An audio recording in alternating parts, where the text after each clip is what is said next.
భారీ వర్షాల కారణంగా నిజామాబాద్ నగరంలో ఇండ్లు కూలిపోయిన బాధితులను అర్బన్ ఎమ్మెల్యే ధన్పాల్ సూర్యనారాయణ గుప్తా పరామర్శించారు. నగర వ్యాప్తంగా ఇండ్లు కూలిన అంశంపై ఆర్డీఓకు ఫోన్ చేసి అడగగా సమాధానం రాకపోవడంతో ఆర్డీఓపై ఎమ్మెల్యే మండిపడ్డారు.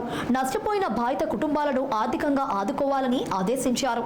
ప్రభుత్వం నిరాశ్రయులైన కుటుంబాలకు 5 లక్షల నష్టపరిహారం ఇవ్వాలని డిమాండ్ చేశారు. బాధితులకు తన వంతు సహాయం అందిస్తానని ఎమ్మెల్యే సూర్యనారాయణ గుప్తా హామీ ఇచ్చారు. నమస్తే, ఎక్కడున్నారండి? నేను ఇక్కడ బయట ఉన్నాను సార్, చెప్పండి. ఈ భారీ వర్షాలతోటి ఇందూర్ నగరంలో ఎన్ని ఇండ్లు కూలిపోయినాయి, ఎన్ని ఇండ్లు డ్యామేజ్ అంటే వర్షం డ్యామేజ్ అంటే ఊరుస్తున్నది, కూలిపోయిన ఇండ్లు ఏమైనా సంఖ్య ఉందా మీ దగ్గర? తీస్తున్నాం సార్. మొన్నటి వరకు 12 వచ్చాయి సార్, మొత్తం మన డివిజన్ మొత్తం. 12 అంటే ఎక్కడ సర్వే ఏమైనా ఉందా? డీటెయిల్ చెప్పగలుగుతారా 12ది?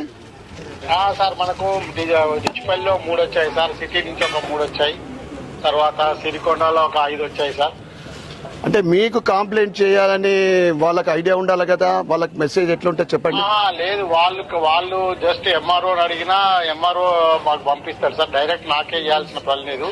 మీకంటే మీ కాదు, ఎంఆర్ఓల గురించి వాళ్ళకు అవగాహన లేదు. మీరు ఒక మెసేజ్ ఇవ్వాల ఎవరికైనా. ఈ భారీ వర్షాలతోటి ఇల్లు ఇబ్బంది కూలినా కానీ లీకేజ్ తోటి నివసించడానికి అనుకూలంగా లేకుంటే మాకు మీరు అప్లికేషన్ ఇవ్వండి లేదా మీ వివరాలు ఇవ్వండి అని చెప్పాలండి. ఇక్కడ వాళ్ళకు ఏమి అసలు ఇక్కడ కోట్ గల్లీలో ఉన్నా మీరు అర్బన్ నుంచి 3 అంటున్నారు, కనీసం 20 ఇల్లు కూలిపోయినాయి. అంటే సర్వే నడుస్తుంది సార్. ఇంకా సర్వే ఎప్పుడండి? ఎండాకాలం వస్తుంది, అప్పటిదాకా వర్షకాలం పోతుంది, చలికాలం వస్తుంది రాబోయే రోజులలో. Right sir. ఇప్పుడు కోట్ గల్లీనే నిల్చున్నా ఇక్కడ.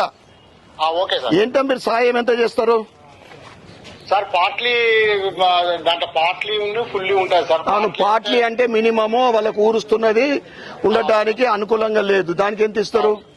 దానికి సార్ 5000 ఉంది సార్. మాక్సిమం ఎంత ఇస్తారు? అదే సార్ 5000 అది ఫిక్స్డ్ ఉంటుంది సార్. ఫిక్స్డ్ ఉంటే మరి కూలిపోయిన ఇళ్లకు మంత్రి సీతక్క చెప్పింది, ఏ కూలిపోయిన ఇళ్లకు అంటే ఇమ్మీడియట్ గా మేము ఏదైతే 5 లక్షల రూపాయలు ఇళ్ల స్థలం ఉన్న వాళ్ళకి ఇస్తామో కూలిపోయిన ఇళ్లకు ఇస్తా అని చెప్పింది. దాని వివరాలు ఉన్నాయి మీ దగ్గర? ఇంకా మనకు ఫుల్లీ ఏం రాలేదు సార్, మొత్తం కూలిపోయినాయి, వివరాలు మనకు రాలేదు. నేను ఇందిరమ్మ ఇళ్ల గురించి మాట్లాడతలేను. డివిజన్ ఒక్కొక్క నియోజకవర్గానికి 3500 ఇస్తానని మాట్లాడతలేను నేను.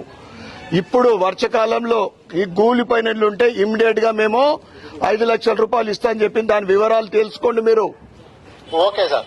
అంటే లేకుంటే కాంగ్రెస్ వాళ్ళు వస్తేనో లేకుంటే రాజకీయ నాయకులు వస్తేనే సన్మానం చేసి కాదు, వాళ్ళకి సేవ చేయండి. వాళ్ళకి సేవ చేయండి. ఇక్కడ కూలిపోయింది, వాళ్ళు ఎక్కడ బిక్కు అనుకుంటా.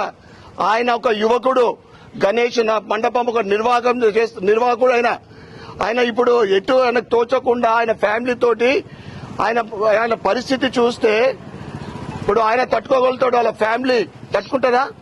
మీరు సర్వే అంటే ఎన్ని రోజులు కావాలా మీకు సర్వేకు? మీకు ఎన్ని రోజులు కావాలా సర్వేకు?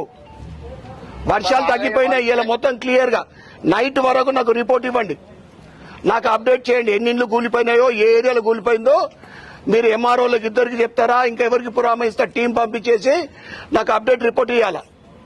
Okay sir. మొత్తం కూలిపోయిన దానికి మీరు ప్రభుత్వంతో మాట్లాడండి. సీతక్క మంత్రి గారు చెప్పిండ్రు. Okay sir. రైట్. మళ్ళీ ఇక్కడ డిలే కావద్దు, ఇంకా చేస్తామంటే మాత్రం కాదు.